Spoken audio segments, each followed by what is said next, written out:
In this video, we'll go over how to place AR objects in our space using RealityKit, SwiftUI, and Combine. When completed, our app will display a focus entity to provide a visual cue as to where a 3D model will be placed if confirmed. Once the user has tapped on the Confirm button, the selected 3D model will be placed at the location of the focus entity.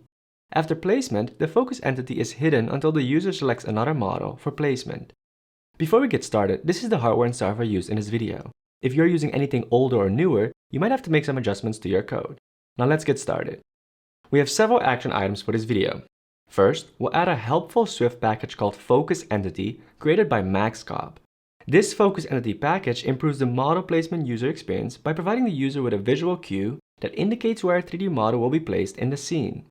Second, we'll create a custom AR view that incorporates the Focus Entity package.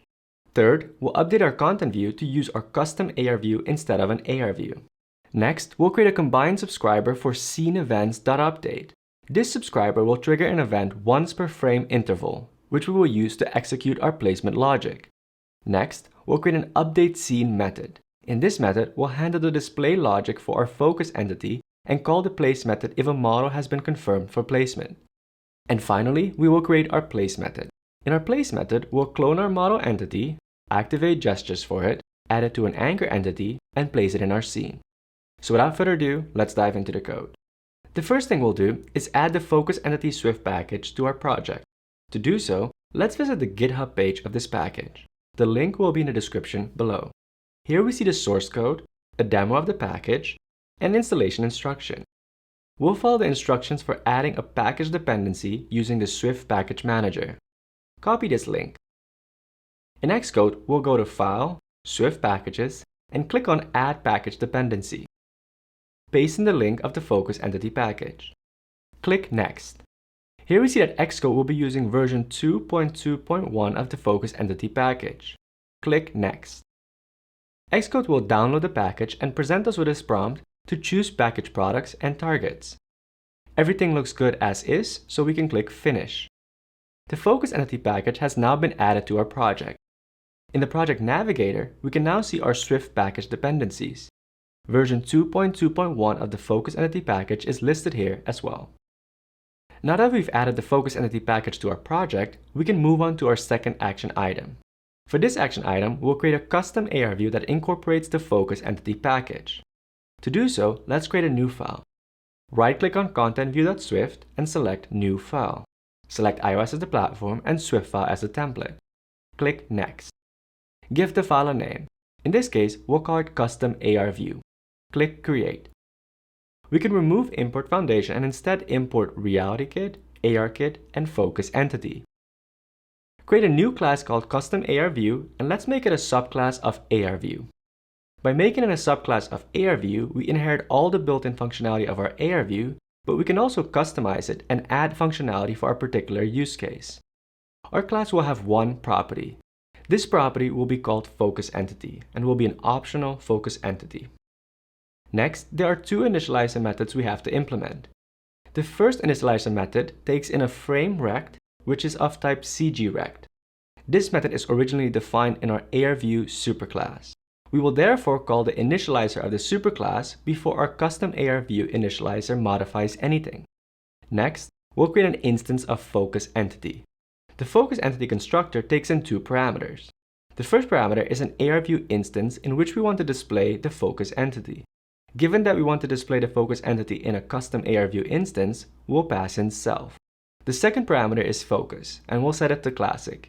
Before we proceed, you might have noticed that Xcode is showing us an error. The error message states, required initializer initCoder must be provided by subclass of ARView. Let's use Xcode to help us fix this error.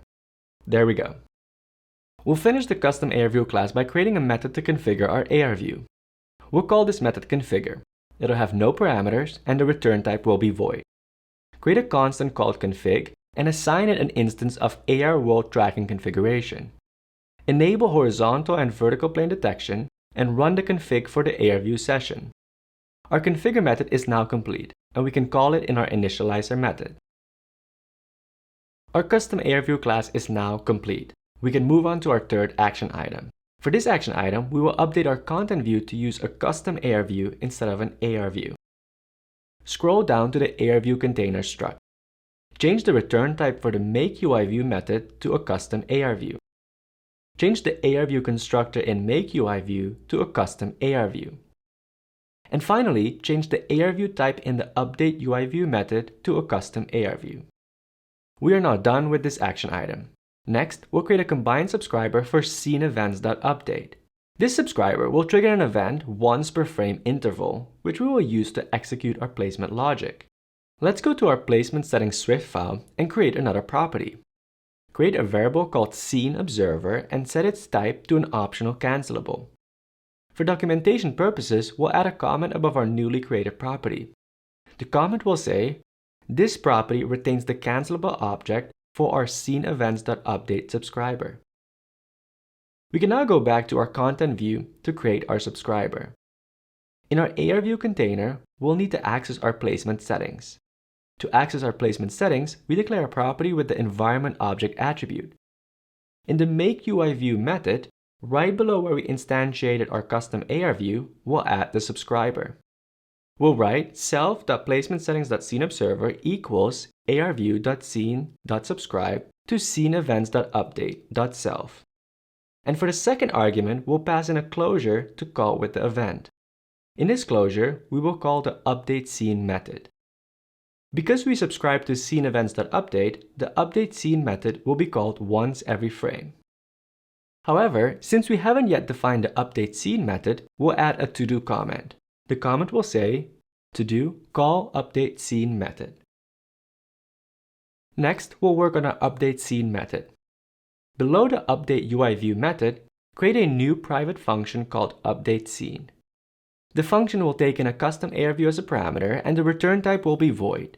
You may have noticed that for this function, I specified an argument label in addition to a parameter name. The argument label is 4 and the parameter name is ARView. By using an argument label, the function can be called in an expressive sentence-like manner. If you'd like to learn more about argument labels, I'll include a link to the Swift documentation in the description below. There are two things we need to do in updateScene. First, we need to handle the display logic for our focus entity. We only want to display the focus entity when the user has selected a model for placement. In essence, we want the focus entity to be enabled when selected model in placement settings is not nil. Second, we need to add the selected model to the scene when the user confirms placement. In this case, we can use an if statement to check if there is a confirmed model, and if there is, if there's also a corresponding model entity for our confirmed model. If the model entity exists, we can place it in our scene. Since we haven't yet defined the place method, we'll add a to-do comment. The comment will say, "To-do call place method." Inside our if statement, we also want to reset our confirmed model. This can be done by setting the confirmed model in placement settings to nil. If we don't reset our confirmed model, our updateScene method will repeatedly place model entities in our scene, which will eventually crash the app. Now that our updateScene method has been defined, we can call it in the closure of our subscriber, remove the to-do comment, and call the updateScene method. For the final action item, we will create our place method. In our place method, we'll clone our model entity, activate gestures for it, add it to an anchor entity, and place it in our scene. Below the updateScene method, create a new private function called place. The function will take in two parameters, a model entity and an ARView.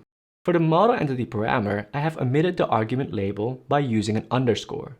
When calling the function, I will not need to provide an argument label for model entity. For the ARView parameter, I'm again specifying an argument label in addition to a parameter name. For documentation purposes, let's add comments to outline what has to be done in this method. First, we'll clone our model entity. This creates an identical copy of the model entity and references the same model. This also allows us to have multiple models of the same asset in our scene. Second, we'll enable translation and rotation gestures for our cloned entity. Third, we'll create an anchor entity and add the cloned entity to the anchor entity. And finally, we'll add the anchor entity to our ARView scene. Let's add code for each of these steps. Create a constant called cloned entity and assign it a clone of our model entity. Generate collision shapes for our cloned entity. Make sure to set recursive to true. Install rotation and translation gestures for our cloned entity.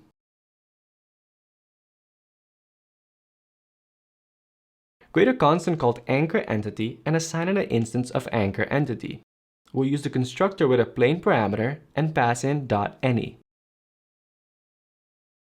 Add clone entity as a child of anchor entity.